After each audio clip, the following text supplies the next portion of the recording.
Assalamualaikum warahmatullahi wabarakatuh. Di sini saya akan menjelaskan tentang avometer analog.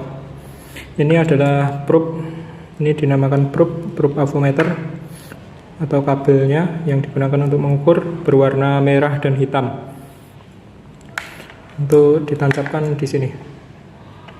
Ada positif, ada negatif. Yang merah adalah positif dan yang hitam adalah negatif untuk tegangan. Untuk pengukuran tegangan. Jadi avometer ini mempunyai 4 fungsi. Digunakan untuk mengukur resistansi atau ohm meter, untuk mengukur AC volt, DC volt, dan DC miliampere atau arus. Kalau ini tegangan. Jadi ada resistansi, tegangan, dan arus. Kita mulai dari DC volt. Jadi untuk DC volt mempunyai ring batas ukur mulai dari 0,1 atau 0,5 sampai 1000. Jadi di sini mempunyai 0,5 sampai 1000. Ini namanya ring selector switch. Ring selector switch ini bisa berputar untuk terus menerus. Jadi bisa berputar. Untuk ujungnya adalah yang warna putih ini. Jadi mempunyai batas ukur 0,5 sampai 1000. Tergantung tegangan yang kita ukur. Jadi ini adalah batas ukur. Semisal 2,5. Jadi tegangan yang diukur untuk avometer ini maksimal adalah 2,5 volt DC. Kalau untuk 10 berarti maksimal avo ini mengukur 10 volt DC. Begitupun seterusnya. Jadi mempunyai kemampuan sampai 1000 volt DC untuk ini. Tergantung yang diukur. Untuk papan skala yang digunakan adalah yang ini 3. Jadi 10, 50, dan 250. Untuk 10 dan 50 menggunakan strip yang atas. Untuk 250 menggunakan strip yang warna merah. Jadi semisal 0,5 atau 10. Semisal 10 berarti menggunakan papan skala yang berakhiran 10. Yang ini. Untuk 50, batas ukur 50. Batas ukur 50 menggunakan papan skala yang 50. Begitu juga untuk 250. Menggunakan batas yang 250. Selanjutnya untuk 1000. Kalau untuk 1000, untuk mempermudah perhitungan, menggunakan yang 10 ini. Tapi 10 ini kita anggap sebagai 1000. Jadi 10 ini adalah 1000, 8 ini adalah 800, 6 adalah 600, sampai seterusnya.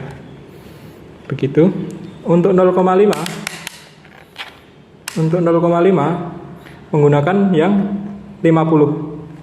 Jadi 50 ini kita anggap sebagai 0,5. Untuk 40 0,4, 0,3, 0,2, 0,1, 0. Begitu. Ini untuk zero adjustment. Jadi ketika jarum ini tidak 0, ini bisa diputar menggunakan obeng. Jadi bisa diputar menggunakan obeng untuk mengenulkan. Kalau ini sudah 0 ya nggak usah diputar. Seperti itu kita coba praktekkan untuk pengukuran. Jadi ini mempunyai kaki, bisa digunakan agar miring. Kita ada 2 baterai. Di sini ada baterai kotak dan baterai yang kecil. Kalau baterai kotak ini ada tulisan tegangan sampai 9 volt. Jadi mempunyai kapasitas tegangan 9 volt. Kalau yang kecil ini mempunyai tegangan 1,5. Di sini ada tulisannya 1,5 volt. Gitu. Untuk baterai ini mempunyai plus dan minus atau kutub positif dan negatif. Jadi nggak boleh terbalik untuk pengukuran menggunakan avometer analog. Untuk yang merah adalah positif, yang hitam adalah negatif. Begitu. Jadi ini ada tulisannya positif dan negatif. Ini untuk DC. Jadi positif menggunakan merah, negatif menggunakan hitam. Untuk batas ukur, jangan lupa, ini mempunyai 9 volt. Berarti batas ukur yang digunakan adalah yang lebih dari 9 volt. Adalah 10 volt. Jadi artinya 10 volt, avo ini mampu mengukur sampai 10 volt. Sedangkan 9 volt ini adalah di bawah 10. Jadi avo ini mampu mengukur baterai ini. Karena ini adalah 9 volt dan avonya mempunyai batas ukur sampai 10 volt. Ini positif dan ini negatif. Jarum bergerak. Kita menggunakan papan skala yang 10. Fokusnya di 10. Yang berakhiran 10. Jadi di antara 8 dan 10 ini ada tengah-tengah yang tidak ada stripnya. Ada tengah-tengah yang tidak ada stripnya, itu adalah 9. Jadi 8, 9, 10. Antara 8 sama 9 ada 5 strip atau 4 strip, 1, 2, 3, 4, 5. Jadi kalau 5 strip berarti bernilai 0,2. Kalau ini lebih 2, jadi 9 lebih 2. 1 strip bernilai 0,2, jadi 9,4 volt DC. Jadi baterai ini mempunyai kapasitas tegangan 9, volt DC, walaupun di sini tertulis 9 volt, tapi terukur 9,4. Begitu. Jadi baterai ini masih baru atau belum digunakan. Kalau ini juga sama, masih baru. Jadi mempunyai, kalau di sini tulisannya adalah 1,5 volt. Ini tulisannya 1,5. Ini adalah positif, kutub positif. Ini ada tulisannya, ini adalah negatif. Yang ada ininya adalah kutub positif. Jadi kita ukur, jangan sampai kebalik. 1,5 berarti menggunakan aman ketika menggunakan 2,5. Batas ukur 2,5. Nah, terus untuk 2,5 papan mana yang digunakan? Kita menggunakan papan yang 250, tapi 250 kita anggap 2,5. Jadi 200 sama dengan 2. 150 sama dengan 1,5. 100 sama dengan 1. Karena 250 kita anggap 2,5 sesuai batas ukur. Jadi kita coba ukur, ini positif dan ini negatif. Papannya harus di 2,5. Jarumnya akan bergerak.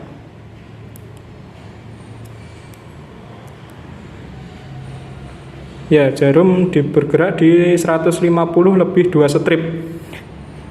Jadi satu strip ini bernilai 0,5. Soalnya di sini 150 dan 200 kan tengah-tengahnya 175.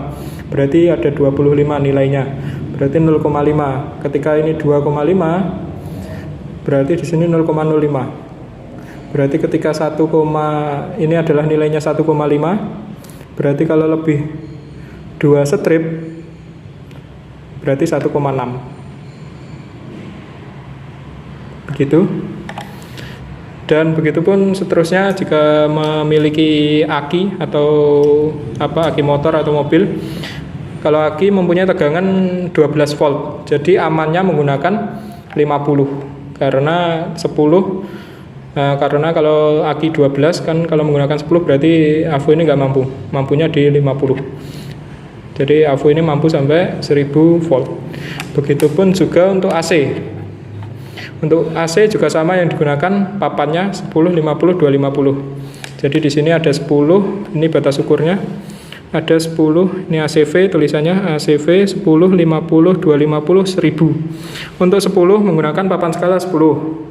Untuk 50, jadi kalau 10 ini 10 menggunakan 10. Untuk 50 ya 50. Untuk 250, untuk ini 250. Untuk 1000 kita gunakan yang 10, tapi 10 ini kita anggap 1000. Jadi 800, ini 8 berarti 800, 600, begitupun seterusnya. Kita coba mengukur listrik PLN. Bentar, listriknya ada di sini. Listrik PLN ini wajarnya bertegangan 220 volt harusnya. Jadi kita aman ketika menggunakan 250.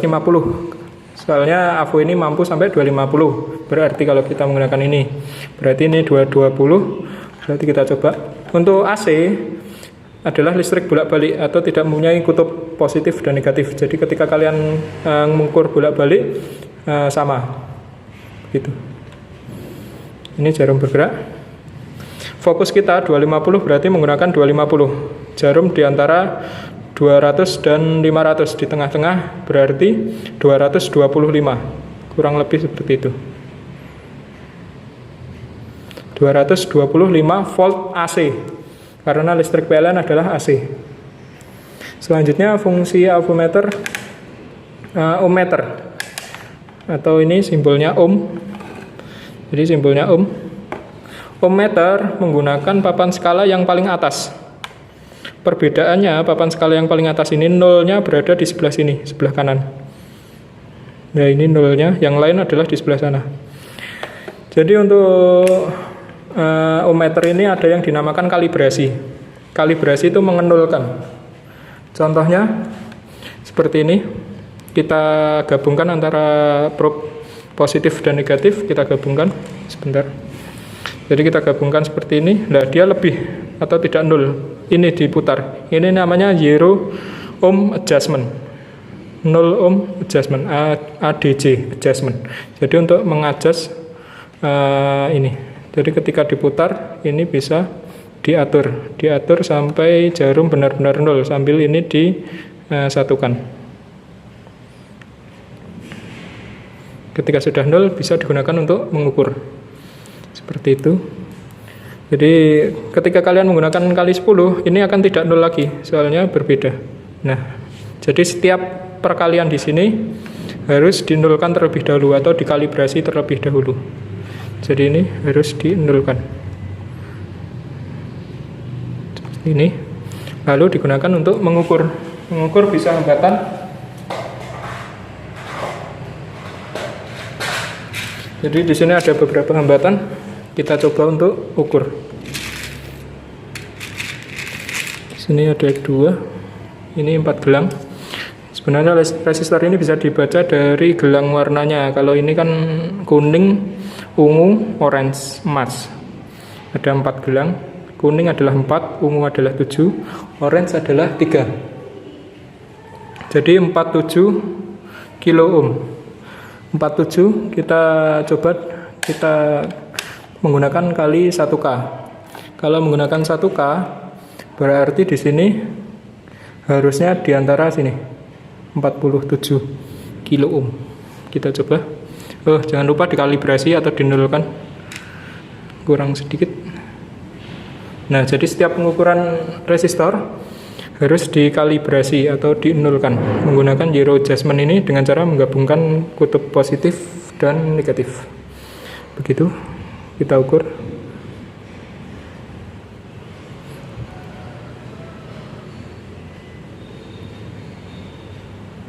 Nah itu.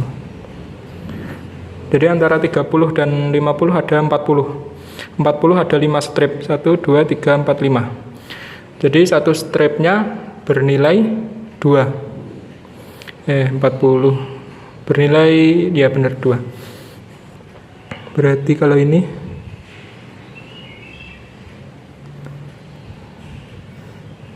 ada di 4 strip. Berarti 48. 48 kalau di sini terus dikalikan ini kan 1K, berarti 48K atau kilo.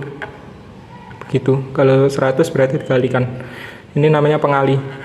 Ini ada tulisannya kali 1, kali 10, kali 100, kali 1K. Jadi dikalikan. Begitu.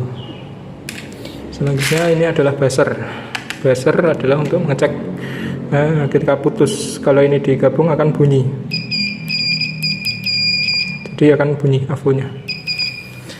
Pengecekan kabel pun bisa digunakan menggunakan kali 1. Jadi ohmmeter ini tidak hanya digunakan untuk mengukur resistor, tapi mengukur komponen-komponen lain seperti transistor, dioda, kabel putus, banyak lainnya. Jadi avometer ini fungsinya banyak.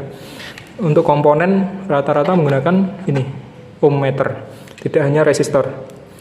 Ini. Jadi untuk dioda kita coba, di sini ada dioda. Ini namanya adalah dioda. Dioda ini mempunyai kutub katoda dan anoda. Mungkin nanti akan saya jelaskan di video selanjutnya. Cuma saya akan caranya mengukur menggunakan avometer. Atau dioda ini rusak atau masih bisa. Jadi ini adalah, kalau di sini ada, kalau di bodi dioda ada threadnya, ada warna putih ini. Ini namanya kaki katoda atau negatif. Kalau ini kaki anoda atau positif. Kalau avometer, probe ini bernilai positif. Sebenarnya kan ini min. Kalau di tegangan itu yang ini, volt, AC volt maupun arus.